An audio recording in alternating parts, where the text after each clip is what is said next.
You can't handle the truth.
Taariq Noel, do you remember Exhibit 40, right?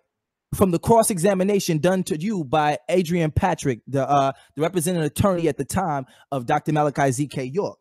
Do you remember Exhibit 40, right?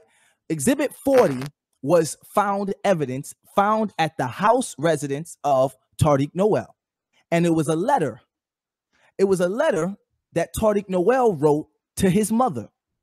At the time, Taariq Noel was living with his mother.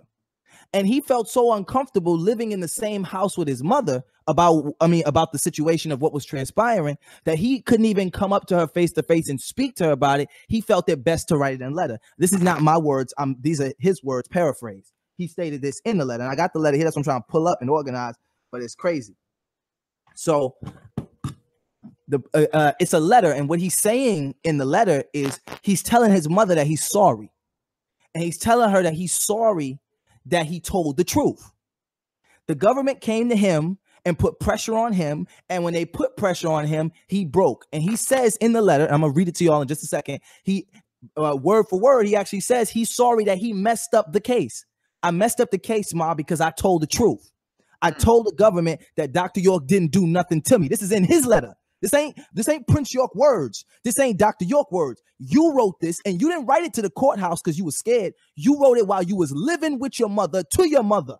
So you wrote your mother, I'm sorry I messed up the case. Now, this is where you come in, okay? Because they put out, in addition to this filthy lie that they put out against Nikki and the lie that they put out on you, because this is what Prince, he really went off on you when he started saying that you had said that you were not molested and that you did that because you wanted to make sure that your sister and your mother not be arrested because the government had all this stuff on them, and the only way that they could be set free or not be arrested, or not be taken down is if you, Taariq Noel, say that you were not molested. Now what I want to do, I don't know if you have it in front of you, but I'm gonna take it. I'm gonna take it, and I'm gonna read from the transcript. Okay, and I'm gonna be coming from the transcript. This is This is the one that you testified in, Amadi. I need you to pull that that interview that I did with the individual who was there with Taariq and York's legal counsel, Manny Aurora, and the investigator for the defense when they tried to get Taariq to change his statement from his original statement. Could you play that recording that I did? The brother Abdul Bassett from Canada. Any old Ansar going way, way back remembers brother Abdul Bassett from Canada. He was been sticking around from them days all the way up until then. And at the time of Taariq coming forward, he was on York's side, and he was, and as part they were trying to get. He himself was trying to get Taariq to change his original statements. First of all, how do you want to do this, Taariq? You want to lay out the premise, or should we go straight to the interview that I did with him Saturday over the phone? Yeah, No, I mean, have it because right here. basically with the Nuwaupian assassin show and bringing on Prince York, and then bringing out the transcript as if it's something that the victims don't want out. You know, they use part of my cross examination to make a point that they was trying to make, and saying that I changed my story, or I said to the lawyers that nothing happened. So they're trying to bring this forth through reading the transcript through the cross examination. So this is you know, what we're gonna do now is pretty much put everything into perspective of what they was trying to, you know, say by pointing these things out, and we're gonna, you know, kind of read it to you from what we have that they didn't mention and stuff like that. All right, that's clear. So in the transcript, in your testimony, used at the trial, this is your testimony. When Adrian Patrick was cross-examining, he says, now you this is a question to you from Adrian Patrick. Now, you indicated that you had a meeting with Manny Aurora, correct? Yes, sir. 2 meetings, correct? Yes, sir. Now, you mentioned Wilford Buckley, correct? Yes, sir. He lived in Macon, Georgia, correct? Yes. And the meeting took place in Atlanta or Stone Mountain, Georgia, correct? Yes. At a Waffle House, at a Waffle King. Yes. All off of Memorial Drive, right. Now, Wilford Buckley, that's for those who need to know, Wilford Buckley is Taharka. I don't know why I keep getting that name. Tahaka. Yeah, that was Taharka. Taharka. Yeah, he was there. And I said, now, Wilford Buckley is your uncle. No. Or your sister. He is a child by your sister. He has a child by your sister. Answer, my father is not her biological father, but he raised her from when she was young. So, question, I'm sorry. In that aspect, this is Agent Patrick talking. Now, she's family. And you said, well, let's just read that here. All right. Now, your real father lives in Atlanta, correct? Yes. All right. Okay. Now, Wilford Buckley picked you up. William Buckley picked up your father from Augusta Drive in Atlanta to pick you up, correct? Answer, I just know from when he was at Atlanta, he had him, my father, in the car. I apologize. This is what he's saying. Question. I apologize. Answer, okay. Wilford Buckley and your real father were in a car, and you were living with your mother, Barbara Noel, correct? Yes. You came out of the house with Barbara Noel and got in the car with Wilford Buckley and drove to meet Manny Aurora, York's lawyer, correct? I put that part in, man, because everybody knows Manny Aurora was York's lawyer. Yes. All right. You're saying your mother didn't know where you were going, correct? My mother knew I went out, but she didn't know that that was going on. Okay. Taariq, do you see it? Do you have? Because you can read it too. Yeah, I'm trying to find the page though. That's page 1365. Okay, I'm on 1365. Yeah, 1365. But she saw you with Wilford Buckley and your father. You would assume. She saw me spending time with my father. All right. Now, on the second occasion, a similar thing happened. Notice what Agent Patrick is doing here. He's not even focusing on the first meeting. He's focusing on the second. Your father was there. Wilford Buckley was there. Yes? Answer yes. You were at your mother's house, Barbara Noel's house. You came out and went back again to meet Manny Aurora, correct? Answer. Are you asking, was I still living? And a question. You weren't living with your mother at the time. Yeah. Go for it. Go for it. Yeah. All right. Let me read Agent Patsy, and you answer. Cool. Okay. Yeah. All right. All right. We'll do it. I'll do A and you do Q. All right. I'm A. Q. My question is, on the second trip, the same thing happened. The second meeting, the same thing happened. Wilford Buckley, your father, and you went back again to meet Manny Aurora, correct?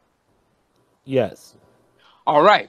On the second occasion, when you were speaking with Manny Aurora and the investigator Joel Bigatti, you indicated that you said about the defendant molesting you was not true, correct? Yes. Isn't it true that Manny Aurora told you all he is interested in is the truth? That he asked you that numerous times, probably about 15 times, is that all I want is for you to tell the truth? That is all I'm interested in. And you said it did not happen because my mother pressured me to say it. Isn't that true? Repeat the question. This is like a play, but this is literally what's the dialogue between Agent and Patrick. The transcript. Yeah. Exactly. All right, this comes from the sealed transcript. Isn't it true that when you met Manny Aurora the second time? Okay, you stated that the defendant did not molest you, correct? That it was not true that the defendant molested you, correct? Correct. In some form or fashion. That's what I stated. That's what you stated. And Mr. Aurora repeatedly asked you about 15 times that all he's interested in is the truth, and he kept repeating that. All I want you to do is tell me the truth. Now, let me remind you that you were with your father, correct? Yes. All right. And you stated, no, it's not true, correct? On the second day. On the second day, right? Yes. That's what I mean, right? Yes. You stated the reason is because your mother, Barbara Noel, pressured you into making statements that the defendant molested you. Isn't that true? Rephrase that one more time. Isn't it true that you gave a reason why you said... the reason I gave? Yes. Well, question. Well, you told Manny Aurora that the reason why you said the defendant molested you, even though it wasn't true, was because your mother, Barbara Noel, pressured you into saying that. On the second time. Yes. I'm only talking about the second time. I can't recall exactly what I stated because on the second time, what I stated wasn't the truth. Do you remember saying anything about your mother, Barbara Noel, pressuring you into making the statement on the second time? That's the same question. I'm saying at any time, did you say that? Did I say that? Yes, on the second time. Could you rephrase it because I'm not seeing it as this? I'm seeing it as the same question because I'm seeing. All right, let me try to ask you again. At any point, I'm talking about the second trip. Okay. When you met with Manny Aurora and the investigator Joe Bugatti, your father, and Wilford Buckley, okay? Oh, I'm sorry. That's your part. Okay. We've already established that you've indicated that you're saying that the defendant molesting you wasn't true. You've got that clear, correct, on the second trip. Yes. Adrian Patrick is not concerned about the first trip. because on the first trip with the same individuals, when they came to Taariq Noel, they got him to say, what they asked him, were you molested? We want you to say that you were not molested. And Taariq on the first trip insisted and maintained that he was molested by Malachi York. And this is where Abdul Basit comes in, and I want you to play that recording. Yeah, I mean, so basically, this whole segment Mm-hmm. is trying to point out, that that there was a situation where I told the lawyers that nothing happened. So that this came up in the court case, Mm-hmm. and this whole ordeal is when there was, as far as tampering with the witness, there was the Nuwaupian people were trying to get the victims to change their statements. The one that was going to testify, there was every kind of attempt to try to get them free. So some of those avenues led to them trying to, the people you grew up with try to befriend you and try to get you to, change your statement and look at the greater good. So this incident is where, my father and then somebody from the community that I knew, came to me, approached me, before the case. They basically told me that my mom, could get locked up, my sister could get locked up if this goes to trial, because they lawyers, that the defense lawyers had dirt on them that they can, to try to use and put them in, that they can go to jail. And then, so they was telling me, I could meet up with their lawyers and basically find a way not to testify. So that was the whole initial, my thoughts of going to meet with the lawyers, because they was like, oh, I'm not even telling you all the stuff that they got, but just this and that. These are the reasons that they could be arrested if it goes to trial. So Mm-hmm. then, then it was like, well, if I don't testify, then, they're not gonna, they're gonna discredit everybody else and this, and they won't have a case. So it was like, by doing this, then I'll avoid them from being, my sister and my mom from being locked up if this goes to trial based on the evidence or whatever dirt that they thought that they had on them. So the meeting was to go meet up with the lawyers and try to find a way not to testify. That was the what the impression I was under. So when I Mm-hmm. went there, we met at the restaurant and everything like that, and they started talking to me, asking me my name and all this stuff, and then they basically started an interview process, Mm-hmm. and I'm not aware, like, so I just told them the truth. I just gave them the answers to what they was asking me, The first so meeting, then. in the first meeting, they were not satisfied with your answers. Yeah, because after the meeting, we come back in the car, and then like Sahak is basically saying like, "Yo," like he came at me like, "Oh," like not came at me, but he was like basically like I went in there and did it on purpose. Like I went and told the truth on purpose, like to just I wasn't going along with the plan and this and that, because they didn't, they try to fearmonger me into doing it, but they really didn't direct me on what to say particularly. They just probably assumed like I knew I was supposed to lie and not make it up. That's not what I was going there to do. I was going there to find a reason, not or a way for not to testify or to get out of the court case, because, like at that time I was subpoenaed to go to court. So like I'm meeting Uh-huh. up with the lawyers to see if there's a way I don't have to testify. Not saying nothing happened to me, nothing like that. So when they interviewed me, I told them the truth. So then Tahaka and basically, my dad was there, but Tahaka basically let me know like, hey, like you gotta say nothing happened. This is the way you gotta do it. So then we met up with them the second time, and then that's what we was kind of reading from and all that.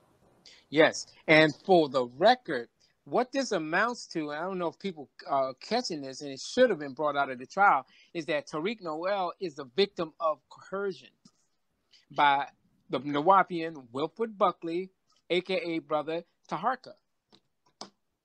That's Yeah, and witness then tampering.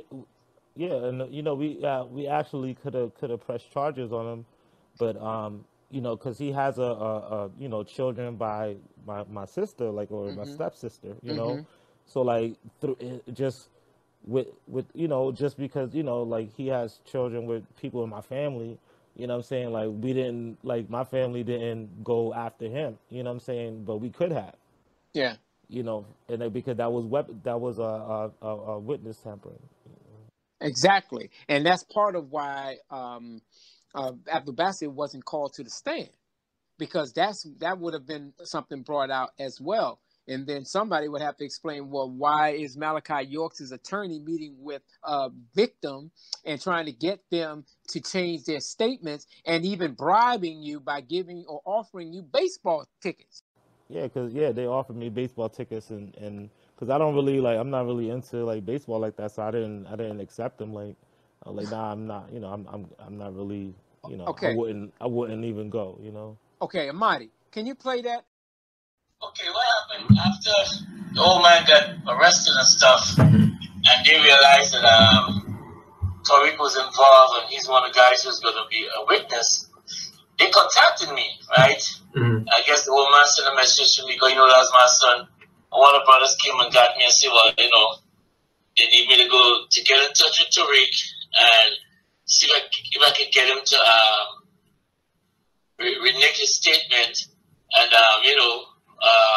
see that these things never happened to him. So, Brother Tahaka, that was my son-in-law at that time, but he was married to my daughter. Yeah.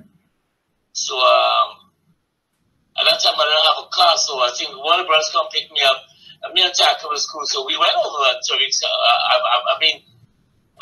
his mom's house, and got him and told his mom, I'm taking him out for a while. She really didn't know what was going on. So we took him out and we showed exactly what some of the stuff witnessing and Tahaka did most of the talking, you know. And I was just he was just we started telling him things like what he was saying, like they had some stuff on his mom, and if he said that nothing happened, then they will have to go to court and this and that, things like that, you know. So, hold on for a second. Yeah. We have on a phone call, y'all. Just be quiet, okay? Yeah. So it's before that, they wanted I'm trying to figure out which one, because I did run out to the office, the lawyer's office, Manuel and Garland. Yeah. His name. Yeah. I went down to the office. I'm trying to figure if I had talked to Taariq before that or if I went down to the office after. But I'm not quite sure. I got to rake my mind to figure out if I was down there first or if I had talked to Taariq first. But all I'm saying, when we spoke to him, we organized with them to meet us. I think it was somewhere close to the house where Taariq was living. So I think Manuel was there, and I'm not sure who was. I think I'm not sure if the investigator was there at that time. I'm not sure. I think he was there the second time, but I'm not sure he was there the first time. So, I mean, me and Taariq, well, we wasn't really, he really didn't never know me, you know. He only met me, I think, once on the line when his mom told him. I told him of his dad, so we never really had no relationship. So, when I went over there, I tried to convince him. I said, your mom is not going to get no, if you say that this stuff didn't happen, your mom wouldn't get in trouble, which I knew. Right? I knew what our mission was. We knew what our mission was. Our mission was to go there to convince him to change his story, right? To tell him that, if he said that these things ever happened, then his mom and him would get no trouble and stuff like that. So that's basically what we did. But what happened? When we met with them the first time, well, we didn't actually sit in with them. We just sat on a table next. So when they was asking a question, he told him exactly what happened. He did tell him the truth, right? The first time.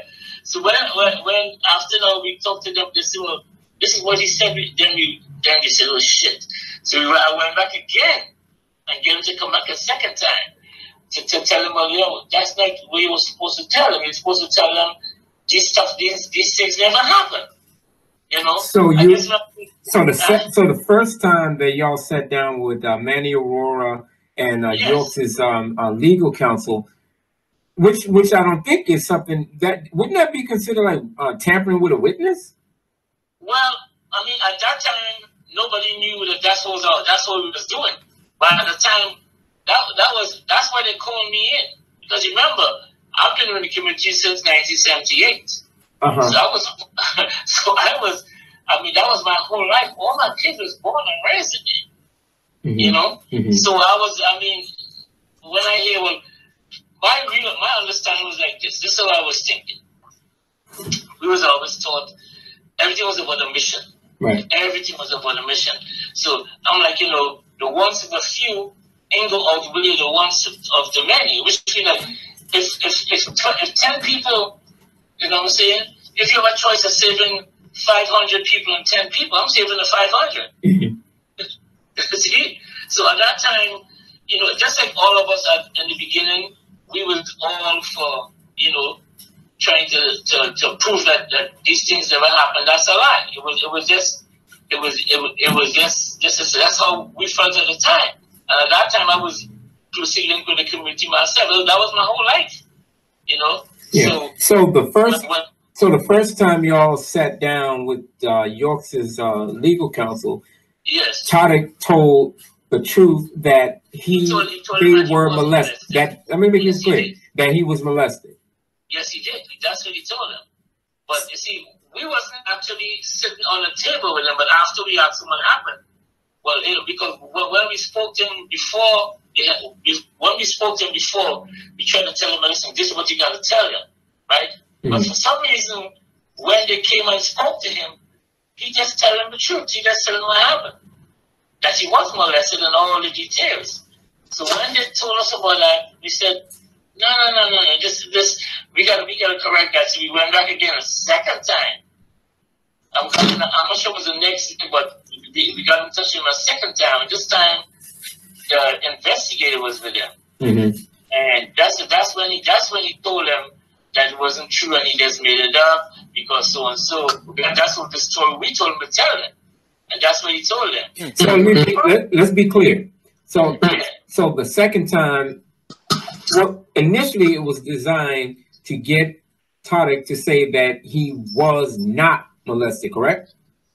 Yes. All right. So the first time Taariq didn't do that. He maintained that he was molested. Yes. Okay. So the second time y'all got together and tried to get him to change it, which he in turn did, and that's when all this paperwork was put up.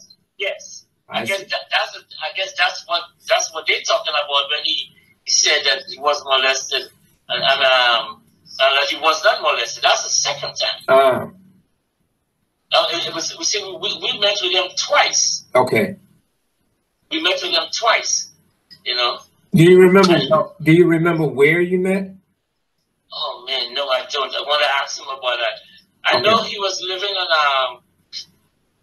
oh gosh, it's between I think it's Snap. No, it wasn't Snapfinger. Yeah, never mind. It was living in I was close of Atlanta. Let's put it more known. Yeah. Okay. But I think we met in a restaurant or McDonald's or something. I'm not sure. I'm not sure exactly what it was. You know? Okay. Yeah. All right. And so, go ahead. No, you go ahead. Yeah. No, I think the second time when the investigator was there, she had offering some tickets, baseball tickets or something. Right, you give me some baseball tickets. Yes. And I think that's what caused me not to testify, because I was going to testify. You were going to testify on behalf of who? I was going to testify on behalf of Malachi, because I was going to tell them how Taariq told me, right? And I was going to back up what the conversation he had with the Lord the second time, right? That he was not molested. Mm-hmm. You see? Mm-hmm. So what happened? As a matter of fact, it was in Brunswick. I was in the courthouse. I was in the witness room, and the court case was going on. So one time we had a break for lunch. So when we went to lunch, I think it was what's the lawyer's name? Patrick. Adrian Patrick. Adrian Patrick. So I asked him. I said, "Listen now.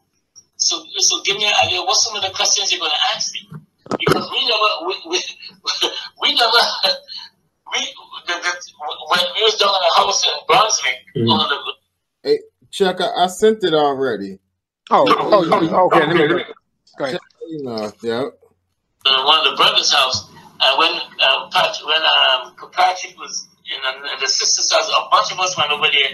There was so many people. He never really had time to go through all the testimony with everybody.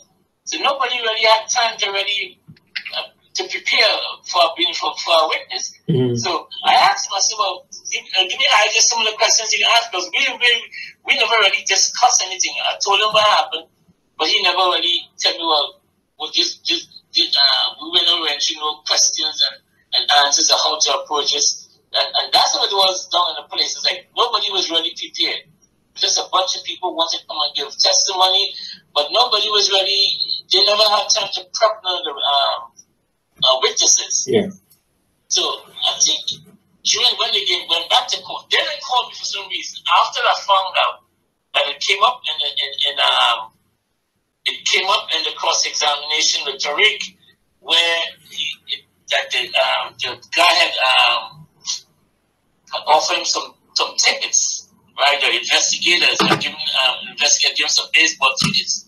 So that was something like a bribe. So I guess I'm assuming that's the reason why they didn't call me. Nobody never said why they didn't call me. They gave you baseball tickets? No, they gave Taariq. Okay. The investigator. They offered him some baseball tickets. Do you know who that investigator was? Yeah, I don't remember his name, but he's on the he's in the transcripts. Joel Bigatti. I see that even when Prince York said last night that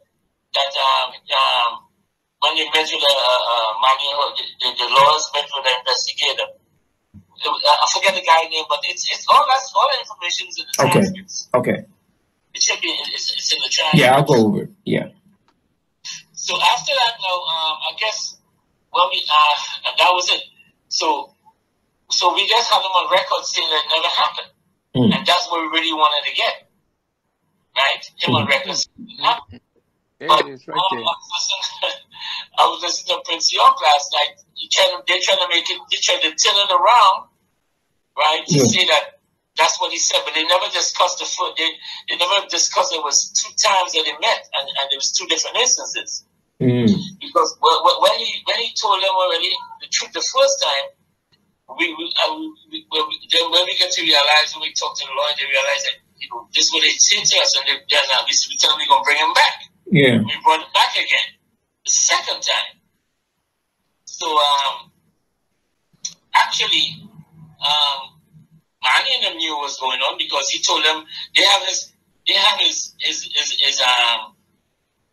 statement from the first time, and you have a statement from the second time. It's 2 different statements. I don't know if they ever brought out the first statement. I don't think so. They probably brought out the second statement, but we met with them twice. We met with them twice, and it's like like everything else. And that in the beginning when I heard it, I mean, remember I never had a relationship with Taariq. Yeah. So I was just like I was still done with the mission. I was like and I guess they figure if they knew I was his dad, so they sent to get me, so I could get him to change his testimony. And that was my mission. That's what I tried to do. That's what we actually did, because we got him on record to say. But it's what's missing there is they realize that's why when he wrote the note to his mom, right? He was saying that he figured that he messed up because Even though he tell him the truth the first time, the second time he tell him it didn't happen. Oh, I see. And they're using, and that's where they're using. They're omitting what initially took place, and they're promoting the setup which took place after the fact. Yes. Yeah. So this you know what this amounts to, and I mean I'm not a legal scholar on this, but it sounds like they even though the trial had not taken place yet, but this is like they were tampering with a witness, or at least a potential witness. Because if he is a witness of what took place, and then they're coercing him to change his statement and even offering bribes, this is witness tampering. Well, that's exactly what happened, because my mission was to get him to change his statement.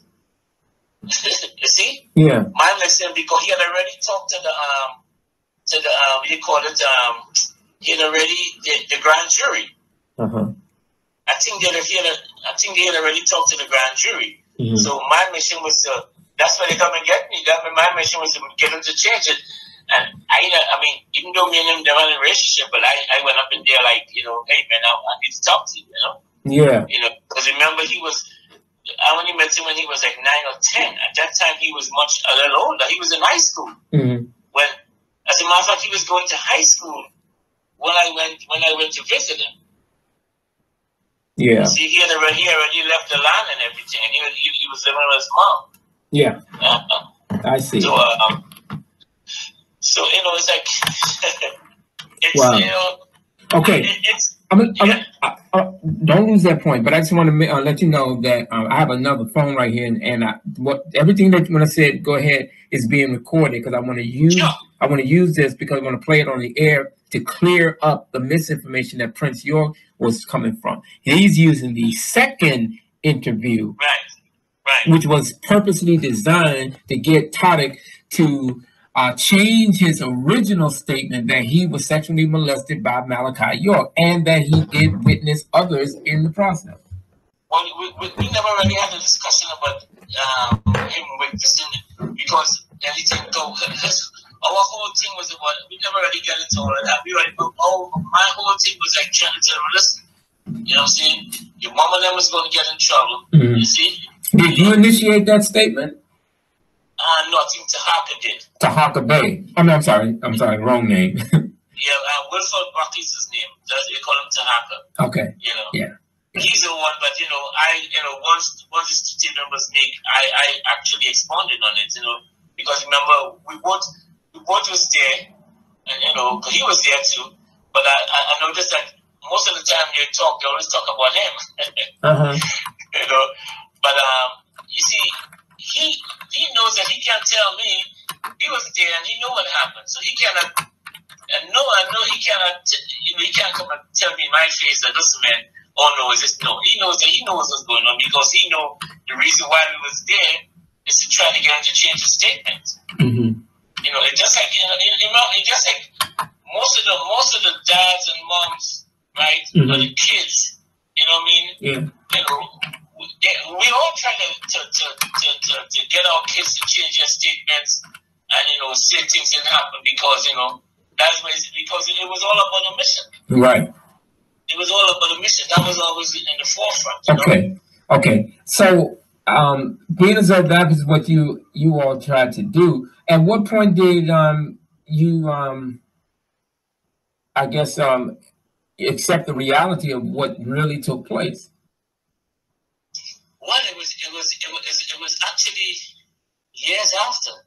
Because I never really, it was because remember after when I left, with the case was going on, I was I gonna have to testify no more. I just left. I left all of them. And then as I said, I never really had a relationship with Taariq, so it took. All that time went by with the case and everything. I was never really involved in anything, and I just stepped back from everything. And what really triggered me off one day, I started following this stuff on the social media, and I think he was. I think I heard him on one of the programs, and I could just hear his voice. listen, this kid is just, he just holding back himself, trying to, he's telling people like this, man, he's speaking up for himself, and I don't know why something just hit me. I heard it in his voice, I just heard it in his voice, and it just triggered off something in me, and I called him. I told him that, I was sorry that I actually, put him through all that and try to get him to change his statement and stuff, I tell him I apologize to him because I realized that, because I heard him, he was just trying to, everybody was telling him that this stuff never happened. And you can hear it in his voice, in his tone, and in his expression. I said, how the hell are you going to tell me that stuff doesn't happen to me? This did happen to me, and nobody was listening. And he was all over different social media expressing that, And it just, one day I was listening to him, and it just hit me that he was, and I said, man, you don't have to fight again. You don't have to fight alone no more, man. And then I start to actually initiate a relationship with him.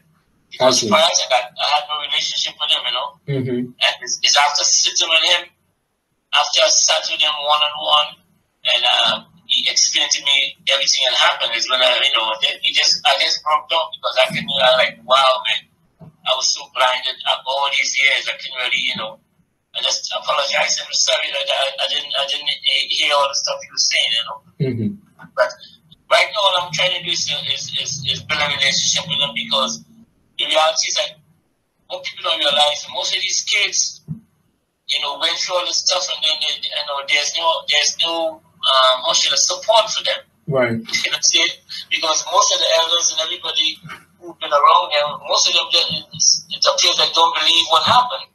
And nobody is actually there to help them go through this. They're going through some serious stuff. I've been molested for all these years.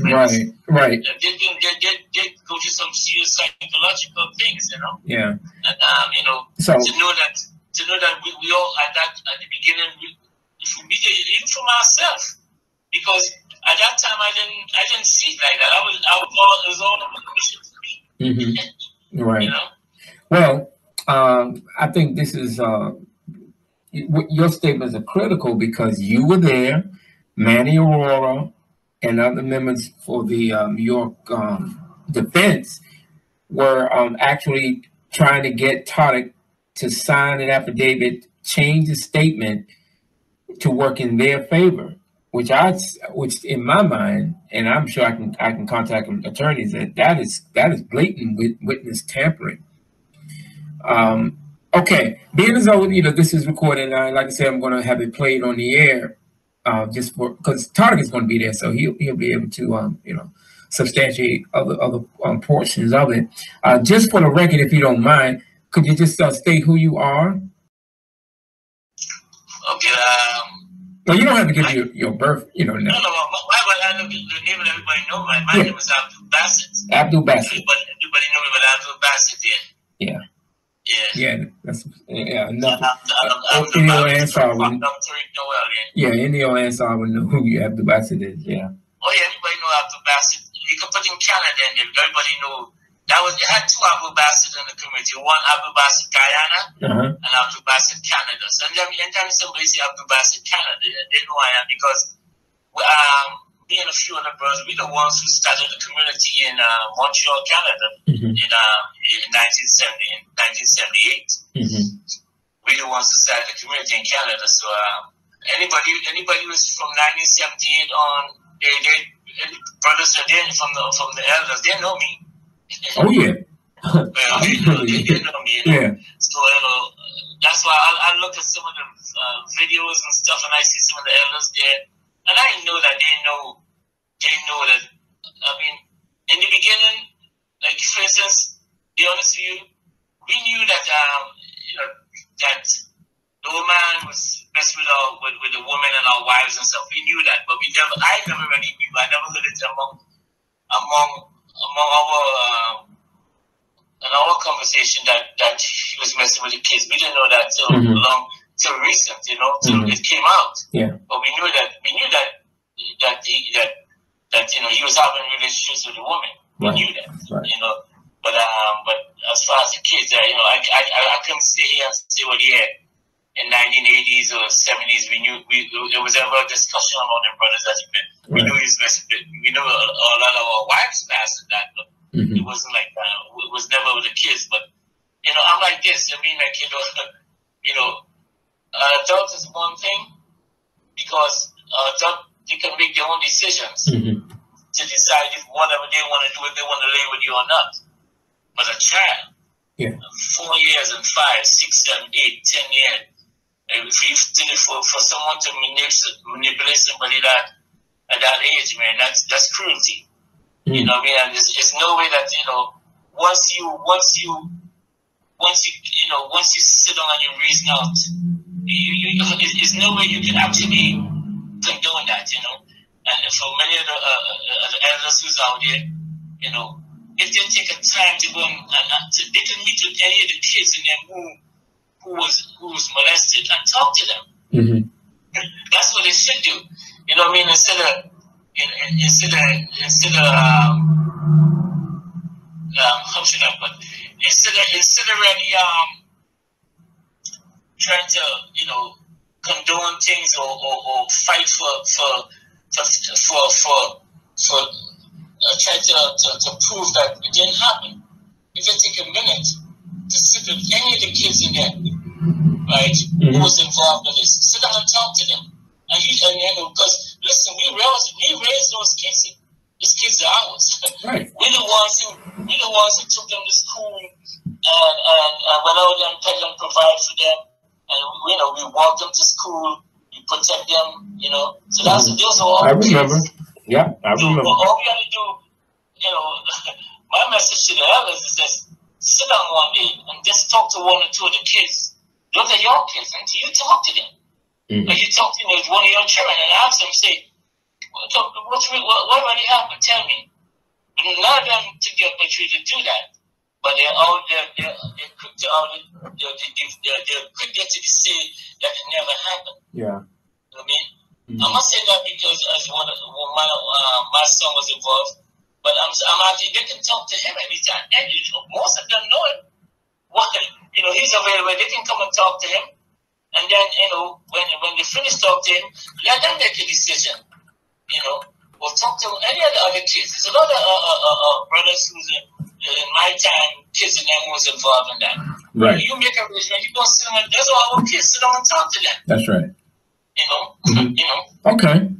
Okay.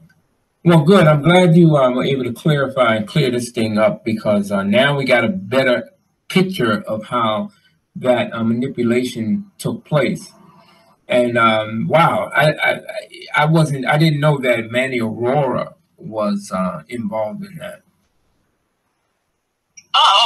He was there. Yeah. He was there. Yeah, he was there the 2 times that we met. He was there.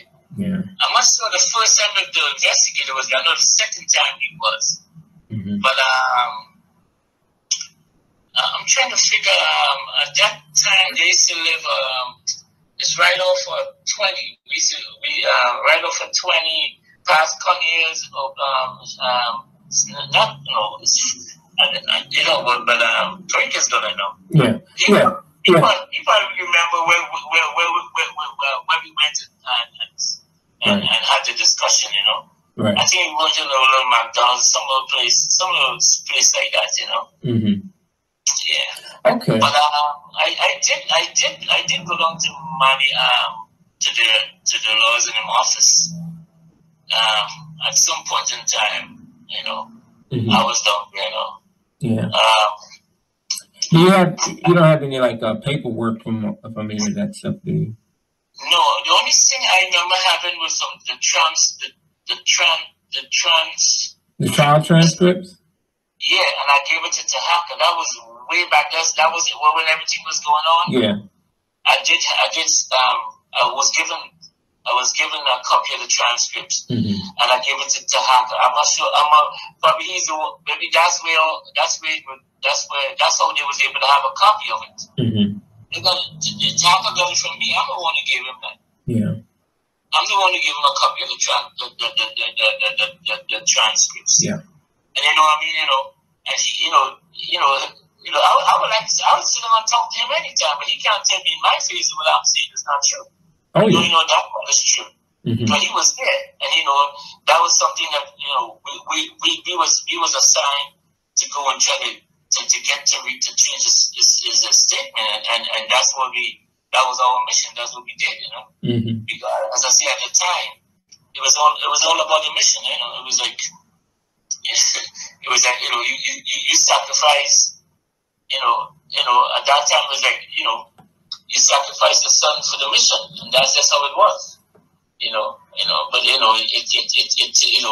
took a long while after to realize that because at that time all the facts was not. Now when all the facts, when you see truth and facts, how can you deny it?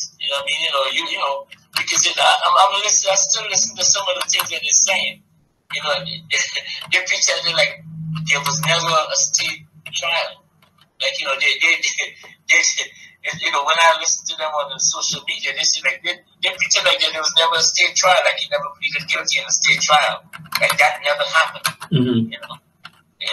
Okay. And, what Prince York was trying to say yesterday, he's not in jail for what do you call it, child molestation. But he's in jail for but one of the charges was transporting minors over state line for the purpose of sexual intercourse. And if you have sex intercourse with a minor, what is that? What is that? Right. Yeah. And I don't understand how, with a right reason, they don't understand simple things like that. Yeah, it's cognitive dissonance. They're just they're so delusional. They can see their facts right there in their face, and because they're so blinded by this thing, they're resorting to any possible thing they can in their subconscious, bring it to the forefront to try to justify or deny what took place. Yeah, and I'll be glad to talk to any of the elders. Elders that know me, I will welcome talking. Absolutely. So I will welcome talking to any of the elders because if me and you slept in the same place for 20 years, in the same room, on the same floor. We know each other. So you can't run no bullshit on me. Right. And I can't run no bullshit on you. So when we talking truth, Right. So, and I would welcome talking to anyone then because it's about, it's about, it was always about the kids. It's still about the kids. Yeah. So let's talk to the children. All of them who was molested. Let's talk to them, and those are our children. So let's talk to them, and get the truth from them instead of specs. So someone else has a speculator to tell us something or try to change stories. No, you talk. That's all our kids. Yeah. Or let's organize and talk to them. Okay, so what I'm gonna do is because the brother got back with me, so like I said, we want to do the show after that documentary concludes, and I'm going to reach out to you. Hopefully, we can be able to touch bases, and maybe you can come on. Okay. I mean, anytime you see, you can get the type of job I do. I'm basically there by myself after 4 in the afternoon, so I probably could tune into anything. Okay. Well, listen, I don't plan on it being no 4 or 5 hour thing. Just get right to the nitty gritty, right to the point. Yeah. At this time, it don't matter. But if anybody pose questions, concerning that, I would sure love to clarify that and answer. Because, like in the chat. For instance, nobody knew that I was ever involved in that. Because it was never, I was actually in the witness room downstairs waiting to be called, but I was never called. So I guess because they realized, I think what was ever happening upstairs, they realized that because of the investigator messed that up by offering Taariq some baseball tickets. Yeah. So, then I will have to acknowledge that also. Yeah. That happened. So yeah. So that's more than likely why they didn't call you, because that would be witness tampering. Right. So that's why they couldn't put me on. That was my understanding after, because once that came up, I was a witness to that because I think he showed it to me, told me about it. So then I said, well, yeah, he did tell me about this, because I'm telling you about it now, because he had me in his cross-examination that came up when he told them about that. No? Okay. So they couldn't put me there now as a witness to acknowledge that, and they would go along as they was trying to bribe him. Right. Wow. You know? That's deep. So, okay. So that's why they pulled me back. Yeah. You know what I mean? Because I would have to be able to see that would have jammed them from there. But for them to come and use a statement now, saying that I was there and that he told them it never happened. Okay, but then he did told you part of the story. He didn't tell you the first part of the story because we went there twice. You know. So we had to actually convince him a second time. But the first time, I guess when he went there and you talking to the lawyer, he don't know these people. And when they talk to me, just tell them the truth. So we had to come back and say, no, man, that's not what you got to tell them. You said it never happened, and the second time he did. So that's okay, Marty, can you hear me? But they're not giving you the whole story. They're giving you part of the story. Got it. Okay. And I was sure, like, Dr. Harker was there. Why don't they bring him on? They can bring him on, and they bring me on, and then we can straighten it out because both of us was there. Yeah, how would if I can get in contact with him? Yeah, I'd ask him. He wouldn't come on. Yeah. Because then he would have to acknowledge that we did brought Taariq twice to the lawyers. But now it's not time to be. That's what I'm saying. I'm going to talk to you, Ellis, but then you got to tell the truth to me. Yeah. You can't be no bullshit. Okay. Because I was there, he was there. So let's come on the air and tell the people what really happened. Got it. Wow. So, I can meet anyone. I don't care. I'm willing to talk to anyone of them. Let's talk. Well, like I said, I'm gonna reach out to you on Monday and see if we have the time, or maybe if you can even bring some clarity in the chat, whichever. Yeah, well, I'll be available. Okay. I'll make myself available anytime after 4. After 4, got it. For those listening, that was a witness who corroborates what was stated in the transcripts that Adrian Patrick was trying to avoid, which was the first meeting that they had where Taariq Noel had stated to Manny Aurora, the inspector, that in front of Abdul Basit that York did molest him. And it was their job to try to get him to change his testimony and sign an affidavit saying that it did not happen, and to say that, and when they read that part about where, I messed up the case because he lied for Manny Aurora and York's attorneys, which is what they set out to get him to do. And once they had him do it, then they felt they had incriminating evidence that now you can't trust nothing he says. So that right there shows you how the dirty tricks that Malachi York's attorney and them were using to try to jam up these victims and these witnesses to try to get this man free when he was up to his eyeballs in guilt. I rest my case.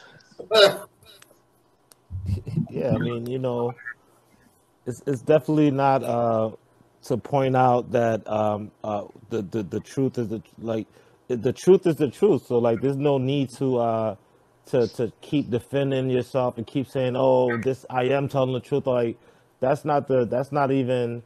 This is just for documenting purpose and to point out the lies that the people are saying, exactly. And to kind of have some because now if you look at it in a Nuwaupian term versus Nuwaupians are supporting York and want to see him free, and then there's people that are speaking the truth that because of the truth he's locked up. So there's two different opposing sides. So like, so there's a need to correct this information that the people are believing, because there was a documentary that aired tonight, and before it even aired, they was doing propaganda to prep their people to even view it.